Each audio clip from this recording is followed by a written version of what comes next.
to our podcast, which will be a safe space for love for everyone. My name is Anne. So, do you believe in love? For me, I don't believe it because I have never been in love before. But don't get me wrong, I'm still young. I still don't understand love very much. But today, I'm so excited because we are talking to someone who has experience with love. Her name is Kay. Hello! Hi. Actually, I'm not as expert in love. I just have experience concerning other and have encounters many different forms of love. Thank you for being here and joining our podcast. Thank you for having me. How are you doing? I feel a little excited because it is the first time to talking on a podcast. If there are any mistakes, I apologize here. It's alright, don't worry. In the beginning, we asked the question, do you believe in love? So, what do you think of this question? Love? I used to have it. I used to feel that love has many forms and it's what hard to understand. But when we love someone, there are some signs that let you know and make people who never understand the word love understand. Wow, what you said was so touching. Okay, after being off topic for so long, let's start talking seriously. What do you think is the reason why people feel love? People feel love because it is processed by a special substance in the brain. If talking about the special substances sequences from the brain before the feeling of love begins, there is a chemical that is to love called pheromone. This is a chemical that many animals produce to attract the opposite sex. In humans, it's the same. This pheromone cannot be seen from inhaling through the nose, but can be perceived from the brain. The person who will eat this pheromone must have a pheromone that matches our body. Helen Fisher, anthropologist from Glasgow University, New Jersey, divided love into 3 levels. I think I have heard that. The first level is love. It's when passion, lust, and sex drive develop, which the feeling of two people during this time the body is stimulated by 2 important hormones, the female hormone estrogen and the male hormone testosterone, which make you feel helpless when looking into each other's eyes or when meeting each other and feeling excited, your heart beats fast. The second level is attraction. It is a time of falling in love. It is another period in which our lifestyle will change. Because of the love that entered this period, this then caused many people to start feeling delirious and thinking about their loved one all the time. Symptoms that occur during this period are controlled by a group of neurotransmitters called 3 types of monoamine or dopamine, the substance of happiness and satisfaction that it releases. When our body gets what desire, epinephrine or adrenaline, it's a hormone that makes the body alert and the heart beat faster. When we meet someone we love, and finally, serotonin is a biochemical that is important to the mechanism of falling in love, affect mood and our expression. While the brain secretes serotonin, we may show certain behavior without realizing. It's when we feel love for someone that for love that is both loving, touching, and lovely all together. It's caused by the substance serotonin. The third level is attraction. During this time, the body is controlled by 2 important hormones. Oxytocin, the hormone that calms the mind, safe, and relieves it. Oxytocin is released when we hug, touch, or getting close to each other to create love and connection. And trust in each other also has the hormone Wachiraporn. It's hormone that helps couples feel connected to each other last longer. The belly layless was suppressing after a couple has sex. This is the hormone that makes people feel attractive. and want to take care of and protect their loved one.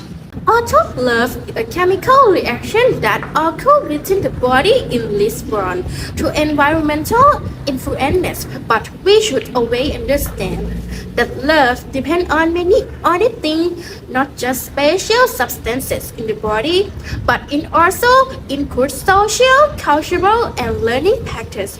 So it doesn't mean that for now on we have to love each other towards science, but we should allow the love that arises to proceed according to our feeling and touch, then let it flow naturally and consider the correctness and appropriateness as important. Love seems to be a really complicated matter. Many people seem to try to understand the word love in order to find true and lasting love. So there are many theories. For example, triangular theory of love. Do you know it?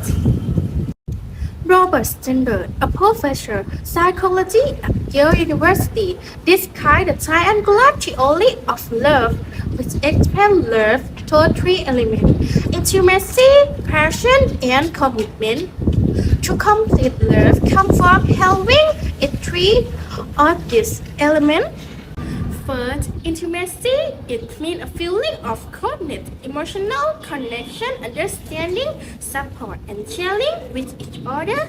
Couples who are very close with have behavior as a talk and tell each other personal story, show consent, take care of each other, give encouragement when the other person is discourteous, have touch and be hostile with each other.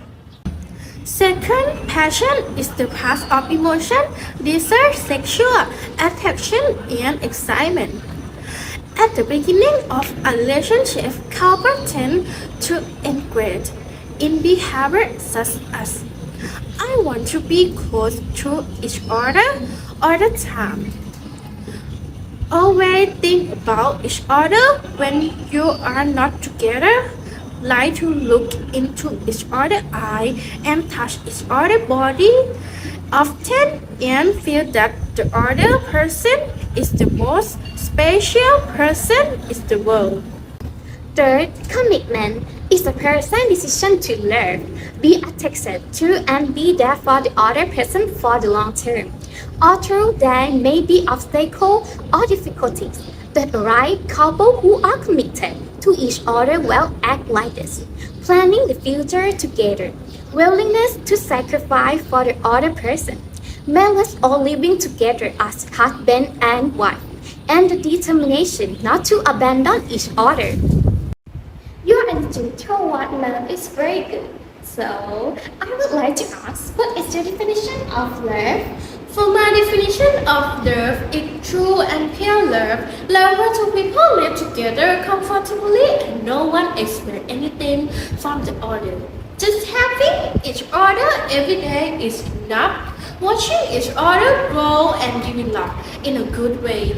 Helping each other and understanding each other totally. Using listen to talk, having time for oneself, and for time each other appropriately. Both parties know their duty and live together happily. Now I have found it. Wow! This love for mine is so perfect that I can't describe it in words. It's very difficult to say because there are so many feelings this person is someone who cares about me very much and support me anything and comfort me when I feel hopeless and lonely. He is like a light that brightens my life. He accepts both my good and bad points. I accept him for who he is. It may sound dreamy, but my feelings for him are really like this. I feel lucky to have met him. He played a bigger role in my life. It makes me think for every time I do something because he will benefit for what I do or how he will is enough. If I do something, I believe that love is beautiful. It's it comes at the right time. Everything will be perfect and sustainable. Having love is not wrong. Everyone is as different form of love. Don't cling to love and don't put yourself in an unclear, uncomfortably relationship or even a relationship that make us feel bad. Before we love anyone, we should start with something close to us, which is loving ourselves first. Wow, this is the meaning of a healthy relationship, right?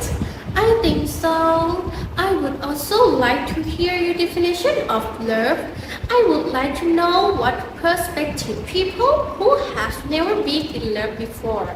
Okay, my attitude of love is mostly based on movie and books, so it may sound funny and delirious. But my definition of love is when the two of them act like a band each for each other, when one of them has mental loosen. And when I'm around him, I feel warm and like I'm in a very safe place.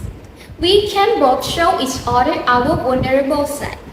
I'm not sure if what happened to me in kindergarten is considered falling in love.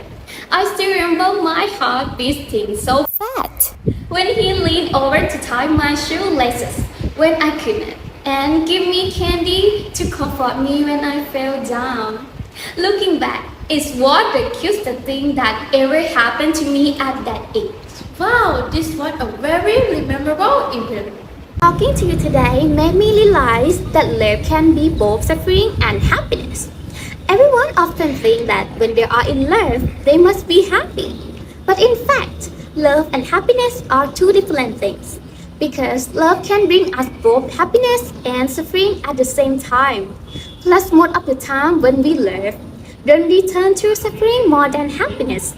The reason love causes suffering is because love is full. With need full of desire when you can, it causes suffering.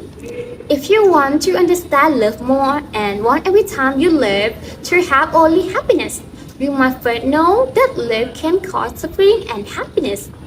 But if you want happiness to be greater than suffering, you must love with your whole heart without expecting anything in return at all. And love but don't expect. The truth in everyone's love life is that when they love, they tend to have different expectations.